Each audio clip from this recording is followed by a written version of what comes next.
Uma das coisas que eu quero chamar a sua atenção é que nós vamos daqui a pouco ler um texto de 1 Timóteo. O que é curioso disso é que as pregações dessa série, sem combinar, eu e pastor Jailson fizemos aquilo que é mais natural. Nós baseamos todas as nossas mensagens em trechos de 5 diferentes cartas paulinas. Eu preguei a primeira em Gálatas, pastor Jailson depois pregou em Colossenses, eu preguei em Efésios, ele pregou em Romanos e agora eu vou pregar em 1 Timóteo. E tem uma razão que a providência de Deus permitiu que a gente tivesse. A reforma aconteceu, dentre outras coisas, primordialmente por uma redescoberta da teologia de Paulo. Tá? Martinho Lutero era um professor de Bíblia na Universidade de Wittenberg, e os livros da Bíblia que mais mexeram com ele, em termos de descobrir o Evangelho e ensinar algo que estava ofuscado pelas tradições, foram as cartas de Paulo, principalmente Gálatas e Romanos. Foram as 2 cartas que ele estudou e baseou boa parte da sua teologia. Claro que ele comentou várias outras partes da Escritura, ele era um professor de Bíblia, né? Ele tem comentários sobre trechos, pregou vários sermões sobre toda a Escritura de maneira geral. Mas essas 2 cartas são marcantes.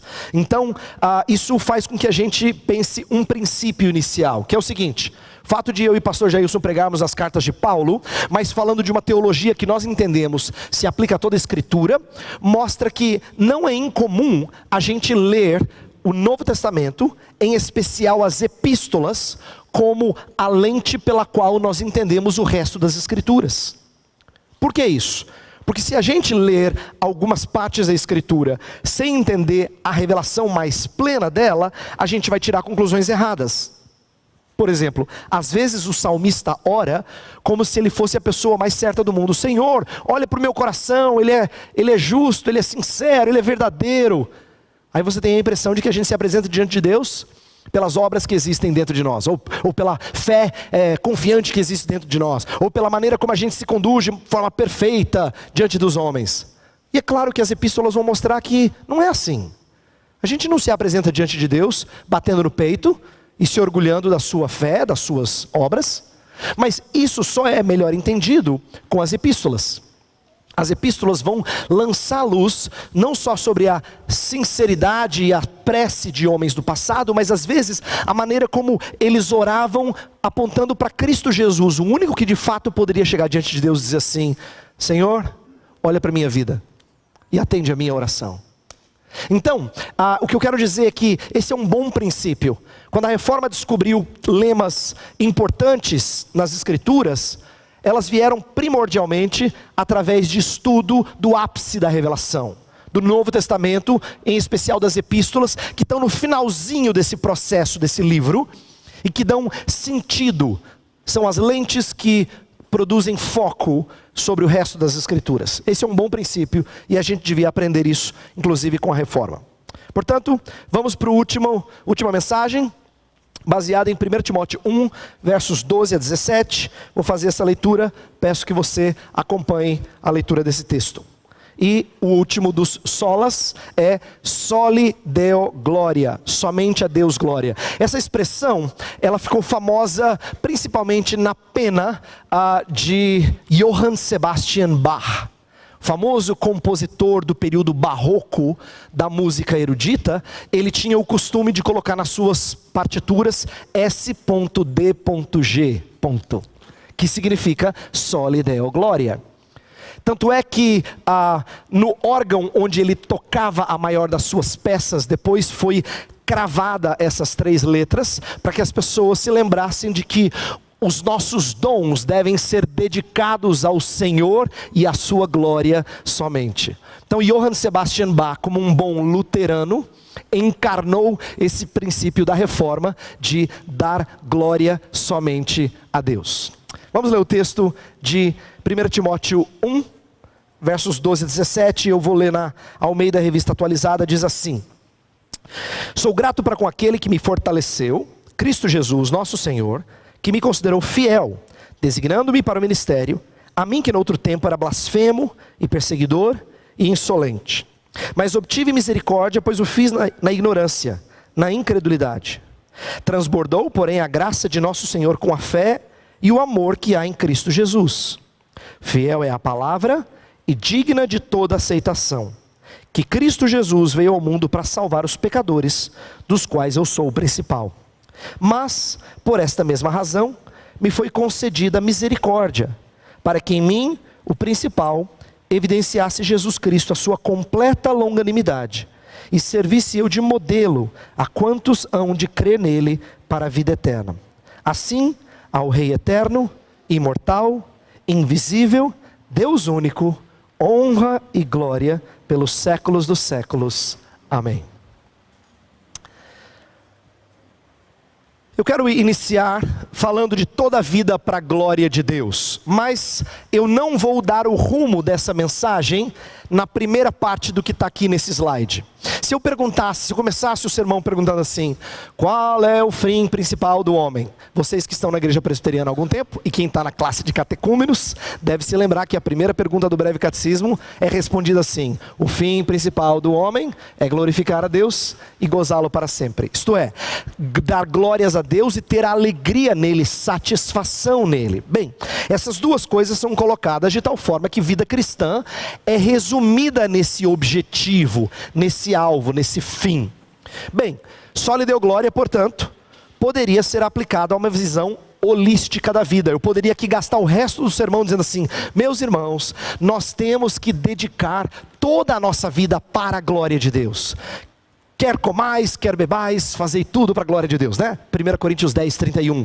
A ideia é de que não importa onde você estiver, qual postura você assumir, qual atividade a mais corriqueira que for, pense naquilo que redunda em glória ao Senhor.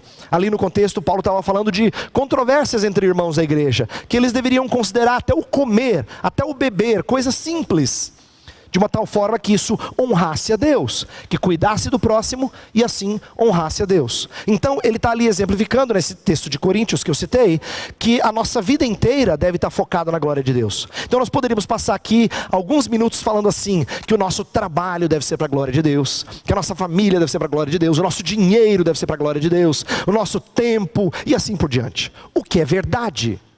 Mas o nosso texto nos ensina uma coisa muito importante, e eu quero focar nela, e praticamente só nela, nessa manhã, que é o seguinte. Eu coloco assim no final do slide: no entanto, nosso texto nos ensina que dar glórias a Deus brota da salvação de Cristo, pela graça, mediante a fé. Isto é, salvação é o que desperta doxologia. Doxologia é louvor, é a palavra técnica para dizer o estudo da glória, tá? Doxa, logos é o estudo da glória, do louvor, da adoração a Deus. Então, o que eu quero dizer nesse primeiro slide é que o nosso texto, o texto que a gente acabou de ler, de 1 Timóteo 1, ele vai nos ensinar que eu poderia gastar tempo aqui falando de cosmovisão, de como a gente tem que ter uma vida holística para a glória de Deus. Mas o que desperta a gente a uma vida dedicada ao Senhor, não é só essa visão holística. Pelo contrário, essa visão holística só faz sentido se você tem amor e admiração e encanto pela salvação de Deus em Cristo Jesus. É ela que desperta a sua adoração. É ela que leva você a cantar glórias a Cristo Jesus. Por isso que nós vamos focar em como a salvação de Deus em Cristo pela graça mediante a fé, que são os solas, é o que nos leva à adoração. Deixe-me falar um pouquinho sobre Paulo e Timóteo e o contexto dessa carta. Timóteo era um filho na fé do apóstolo Paulo. Ele se refere no versículo 2 do nosso texto a Timóteo, verdadeiro filho na fé. Em outros lugares, como em Filipenses, ele recomenda Timóteo porque ele encontra em nenhum outro, mas somente em Timóteo, uma fidelidade a Deus. E ele sabe que é um moço crente, dedicado ao serviço. Então ele faz boas recomendações de Timóteo. E Timóteo era alguém que foi discípulo, mas discípulo não no sentido de apreciar apenas, mas um apreço próprio de filho para com o pai. E da parte de Paulo também, ele tratava Timóteo como um verdadeiro filho. Por isso que ele se sente mais à vontade, não só para falar intimamente da família de Timóteo, ele fala da sua avó, da sua mãe. Ele faz referências a coisas mais próximas de Timóteo por causa da relação próxima de intimidade que eles tinham, praticamente de pai e filho. Ele puxa a orelha de Timóteo. E isso é importante porque ele faz em amor. O contexto da carta é primordialmente voltado para confrontar falso ensino. Só o capítulo 1, que é o capítulo que a gente está estudando, pelo menos um trecho dele, menciona 2 vezes a ideia de falsos mestres. Quer ver? Olha para o verso 3. Quando eu estava de viagem rumo da Macedônia, te roguei permanecesses ainda em Éfeso para admoestares a certas pessoas, a fim de que não ensinem outra doutrina. Ele vai continuar falando sobre isso. No versículo 18, que é depois do nosso texto, ele fala: este é o dever de que te encarrego, ó filho Timóteo, segundo as profecias de que antecipadamente foste objeto. Combate firmado nelas o bom combate, mantendo fé e boa consciência, porquanto alguns, tendo rejeitado a boa consciência, vieram a naufragar na fé. E aí ele menciona 2 nomes no versículo 20. Então, o contexto da carta é de confrontar falso ensino. Timóteo é um pastor de igreja local, ele está lá na cidade de Éfeso, que é uma cidade importante, é uma cidade portuária, é uma cidade que influencia as outras da região. O que chega em Éfeso se alastra para o resto da Ásia Menor. Então Paulo sabe que Timóteo está numa posição chave, mas Timóteo é uma pessoa não muito dada à confrontação, não é do feitio dele. Entenda que se Paulo era alguém que, quando precisou, brigou com Barnabé, talvez fosse mais fácil para Paulo, Timóteo não. Timóteo gostava da paz, como a gente brinca, né? Ele era mais assim, mais manso, no sentido de até temeroso. Nem sempre essa quietude é uma coisa boa. Às vezes ela é pecaminosa. E Timóteo era assim, ele era mais na dele. Então Paulo tem que dizer: Timóteo, é seu papel, Timóteo. Você precisa confrontar o falso ensino. Mas quando a gente é encorajado a fazer isso, a gente faz baseado no quê? É aí que o nosso texto nos ensina.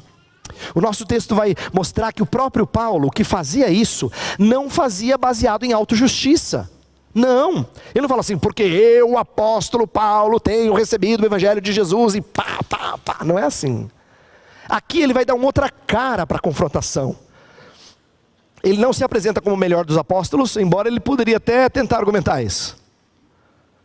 Ele não se apresenta como o principal teólogo da igreja no 1º século, embora ele poderia até argumentar isso. Não, ele se apresenta como o principal dos pecadores. E vai mostrar como a graça de Deus triunfou na sua vida. Triunfou de tal forma que ele agora confronta as pessoas baseado em graça. Eu falei isso em sermões anteriores dessa série.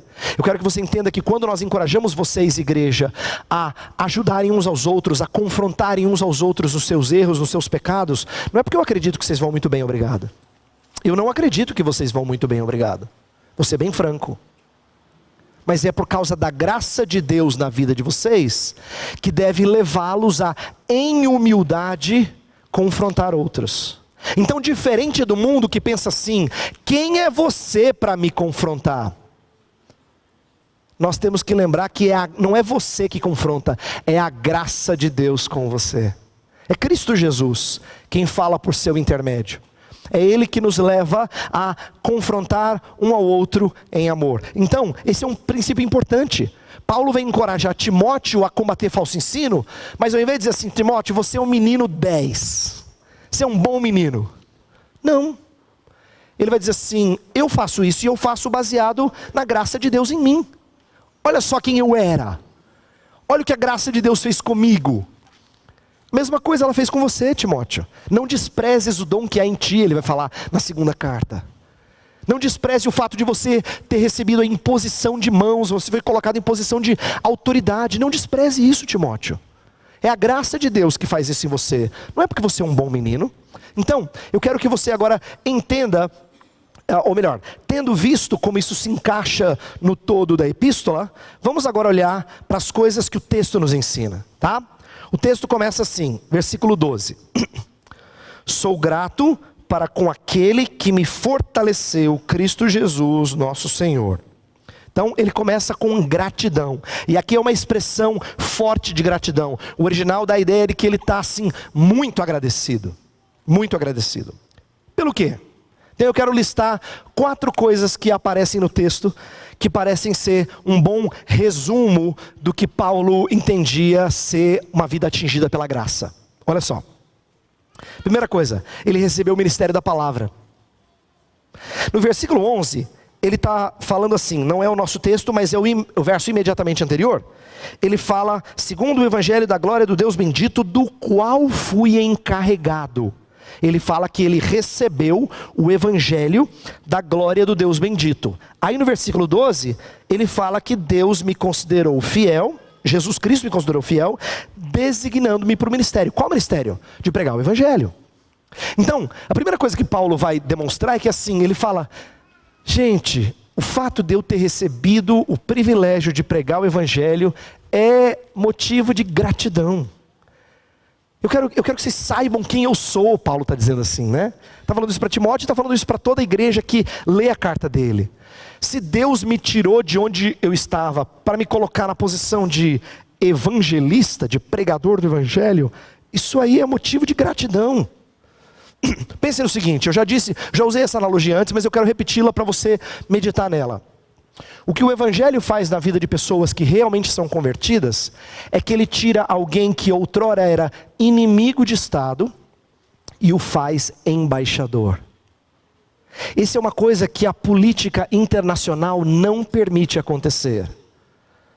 Na época que o Osama Bin Laden estava vivo, nenhum americano ousava pensar em tornar Osama Bin Laden num embaixador dos Estados Unidos da América. Pelo contrário, ele havia feito tantos males que todo mundo entendia que ele era inimigo de Estado, tinha que pagar por isso. E eu não estou dizendo que a justiça dos homens não deva ser praticada. É verdade que nós temos que sofrer as consequências dos nossos atos, e a justiça requer que isso aconteça para o bom andamento social. Mas eu quero que você compreenda que Deus consegue fazer o que os homens não conseguem fazer. Ele sofre a justiça para transformar você em embaixador. Por isso que Paulo está grato. Porque ele recebeu o ministério da palavra. Ele, sendo outrora um perseguidor da igreja, agora é pregador do evangelho. Então ele se sente muito grato. Segunda razão. A graça transbordou sobre o seu passado. Está relacionado a isso, mas ele vai detalhar mais no versículo 13 e no 14. Olha só. A mim que no outro tempo era blasfemo, perseguidor e insolente, mas obtive misericórdia, pois o fiz na ignorância, na incredulidade. Transbordou, porém, a graça de nosso Senhor. Olha só, ele se considerava blasfemo, por quê? Porque o nome de Cristo era motivo de riso. Ele era um fariseu, ele era um homem que estudava a lei. Portanto, ele não falava coisas horrendas sobre o Deus de Israel. Então, a maioria imaginaria, não, Paulo nunca blasfemou. Mas ele diz, eu era blasfemo sim. Eu era blasfemo porque o nome de Cristo era motivo da minha chacota, da minha gozação. E Cristo é o próprio Deus. Ele era blasfemo, ele era um perseguidor, ele era um homem que matou muita gente, ou pelo menos participou disso. A gente sabe da história da morte de Estevão, e de como Paulo estava lá aos pés, ou melhor, estava ali junto dos que mataram Estevão. Então isso descreve uma história feia. Até porque Paulo não é um devasso no sentido de fazer coisas atrozes. Presta atenção. Ele é devasso no sentido de conhecer a palavra de Deus e ainda assim se colocar como inimigo de Deus. Essa é a feiura do seu pecado, que eu acho semelhante à feiura do nosso pecado. Hoje em dia, quando a gente peca, depois de termos vindo a Cristo, se torna tão horrendo, porque a gente conhece a palavra de Deus. Fica mais vergonhoso, mais feio, né? Porque a gente conhece a palavra de Deus. Paulo não era conhecedor no sentido de ter sido regenerado, mas ele estudava essa palavra como ninguém.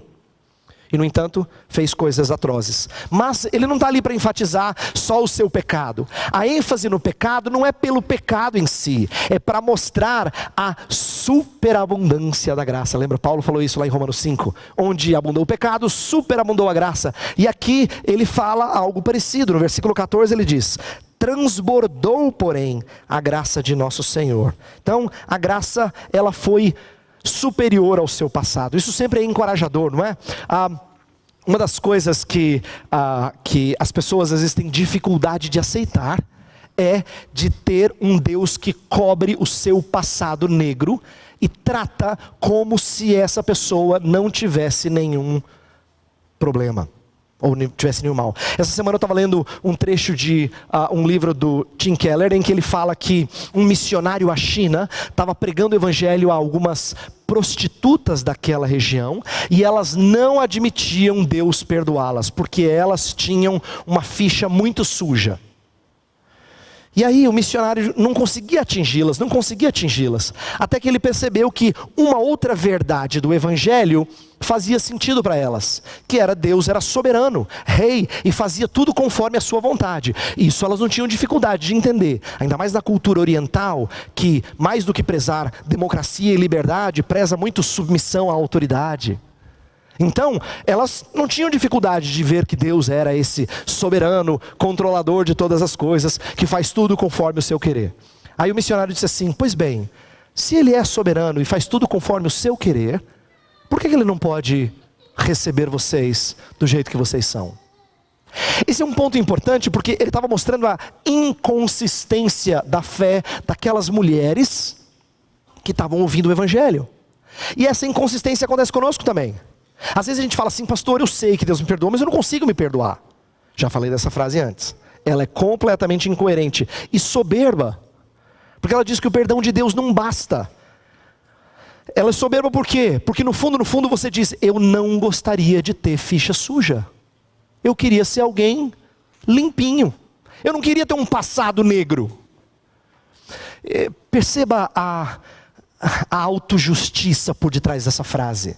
Ao invés de se encantar com o que Deus fez em você, você se ira porque você não foi tão reto quanto você poderia ser. Entendeu? Porque a gente fica bravo com o nosso erro. A gente fica irado que a gente errou.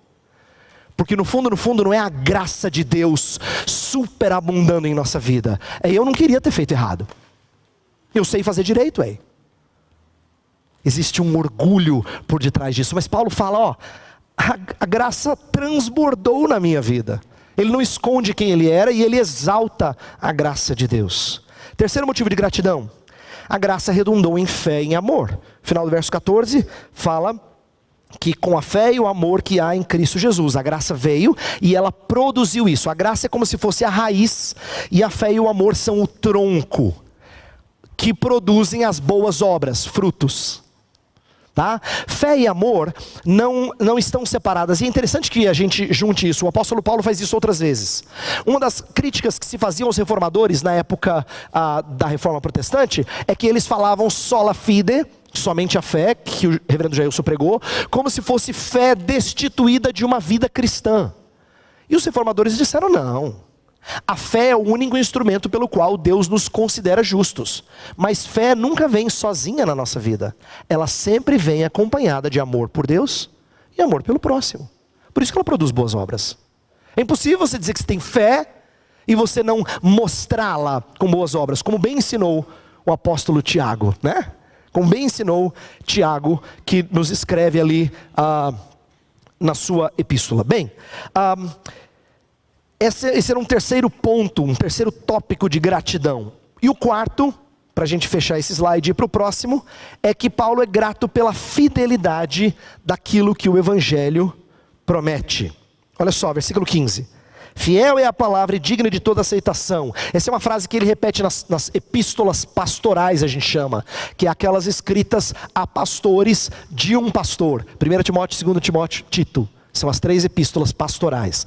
Nessas cartas, essa expressão aparece algumas vezes. A ideia é: essa palavra é confiável, presta atenção. Qual é essa palavra confiável? Ele vai dizer que Cristo Jesus veio ao mundo para salvar os pecadores, dos quais eu sou o principal. Ele quer dizer assim, Cristo Jesus salva mesmo.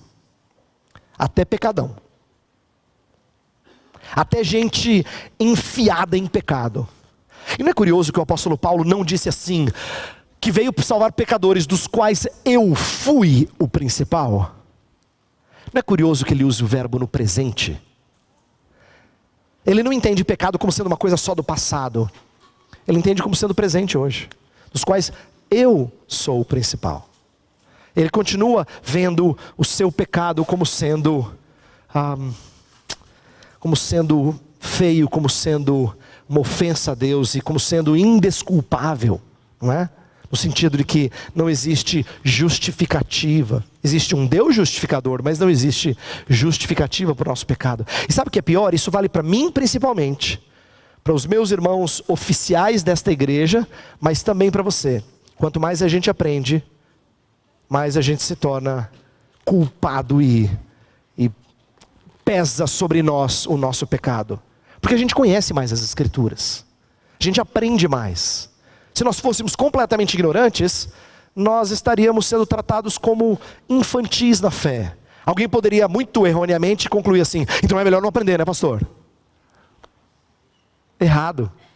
Porque não aprender é continuar imaturo, o que é reprovado pelas Escrituras. Mas quanto mais a gente aprende, mais o Senhor espera que nós correspondamos àquilo que temos aprendido. É assim, não é? Vocês que são pais sabem que a gente não espera de um bebezinho uma atitude de um adolescente, mas a gente também não espera que adolescentes sejam como bebês, né? A gente não espera que os nossos filhos mais jovens, ou até adultos, se portem como crianças. Isso é imaturidade, isso é inadmissível. Eles são comprados em conformidade com o seu desenvolvimento. Presta atenção numa coisa simples, mas interessante acerca do que Paulo descreveu. Eu diria que esses 4 motivos de gratidão que ele lista do verso 11, final do 11, né, mas o nosso texto do 12 até o 15, de certa maneira, podem ser traduzidos por sola Scriptura, sola gratia, sola fide, solus Christus. Que são os 4 solas que a gente acabou de tratar. Paulo é grato por quê? Porque ele prega a palavra e a palavra somente. Ele recebeu esse ministério. Ele é grato por quê? Ele é grato porque a graça veio na sua vida e o fez quem ele é. Só a graça. Ele é grato por quê? Porque a fé foi despertada pelo próprio Deus. A graça sendo a raiz e a fé um desses troncos, né? E fiel é a palavra de que só Cristo salva pecador. Solus Christus. Então, aquilo que a gente viu nos domingos anteriores, de certa maneira é resumido aqui por Paulo, à medida que ele mostra os pilares da reforma, tá? Ele mostra o evangelho da graça de Deus em Cristo, pela graça, né? Mediante a fé, provinda somente das Escrituras. Bem, mas a tônica do nosso texto, e agora eu vou caminhar para a parte final do texto, para então a gente começar a pensar em aplicações, é a seguinte. Paulo vai terminar o texto louvando a Deus. Ele encerra o trecho destacando o seu testemunho pessoal, verso 16. Mas por essa mesma razão me foi concedida misericórdia. Para quê? Para que em mim, o principal, evidenciasse Jesus Cristo a sua completa longanimidade e servisse eu de modelo a quantos hão de crer nele para a vida eterna. Então, Paulo está querendo dizer assim: se Deus fez o que fez comigo, Ele pode fazer isso com você.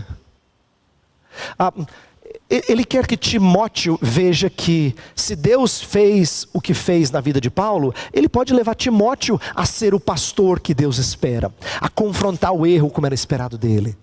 Deus fez coisas extraordinárias com Paulo. Deus usou Paulo de forma impressionante. E ele diz, e eu quero que você saiba que aquilo que eu me tornei não é para minha glória, é para a glória do Evangelho de Deus em Cristo, pela graça mediante a fé. Eu quero que vocês vejam que é Deus que fez isso comigo.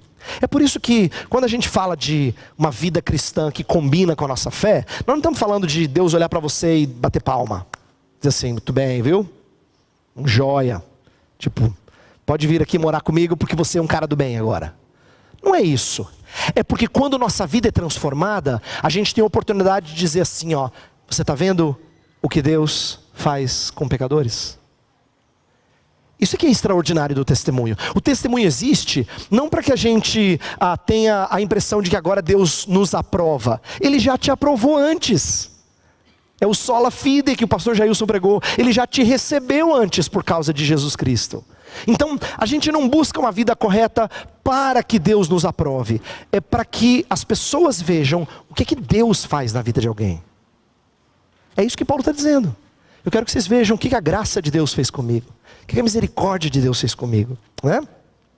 Isso ele mostra como exemplo de quem procura ensinar a glória da graça de Deus. Uma expressão do apóstolo Paulo, conforme Efésios 1. Quem muito foi perdoado, se mostra tremendamente grato ao Senhor. Eu mencionei isso no sermão sobre somente a graça. Eu disse assim, aquele trecho de Jesus, está lá em Lucas 7, se você quiser abrir a sua Bíblia. Em Lucas 7, Jesus ensina esse princípio. A partir do versículo 40, ele fala assim: dirigiu-se Jesus ao fariseu e lhe disse: Simão, uma coisa tenho a dizer-te. Ele respondeu: dize-a, mestre. Certo credor tinha 2 devedores, um lhe devia 500 denários e o outro 50. Não tendo nenhum dos dois como que pagar, perdoou-lhes a ambos. Qual deles, portanto, o amará mais? Respondeu-lhe Simão: suponho que aquele a quem mais perdoou. Replicou-lhe: julgaste bem.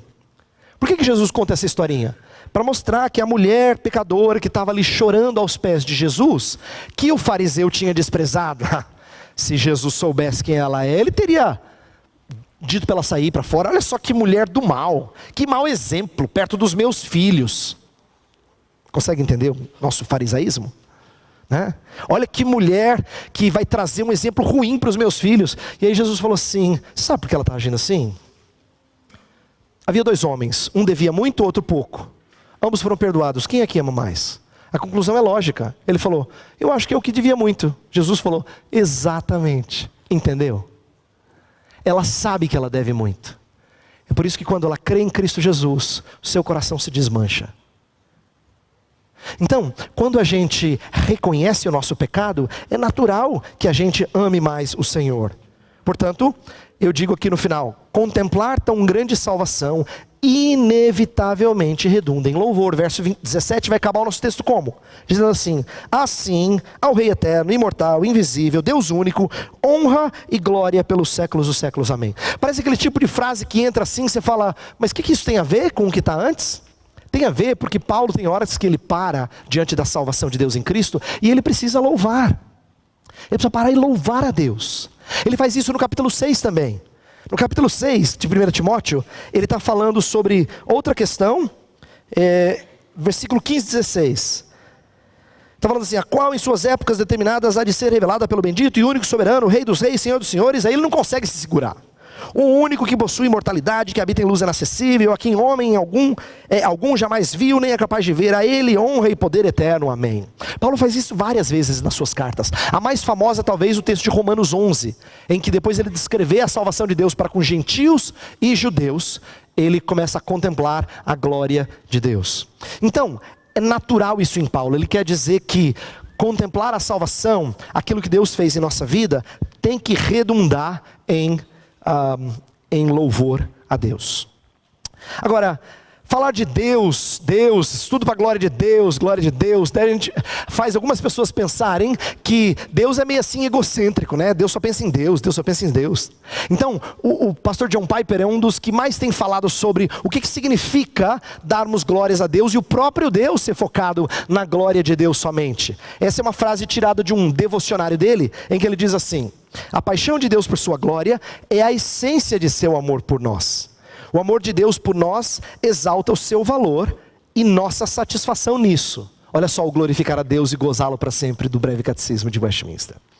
Se o amor de Deus nos colocasse no centro e tivesse foco principalmente em nosso valor, nós nos desviaríamos do que é mais precioso, ou seja, Ele mesmo. O que o Piper nos lembra aqui? De que às vezes a gente acha que a gente está agradando as pessoas, mas na verdade a gente está levando-as para um caminho de perdição. Quando eu chego e falo assim: sabe, você é uma pessoa muito joia, viu, Dolly? Você é uma pessoa assim, eu gosto de você porque você é uma pessoa que resolve e faz. Sabe, Paulo, eu gosto das suas qualidades.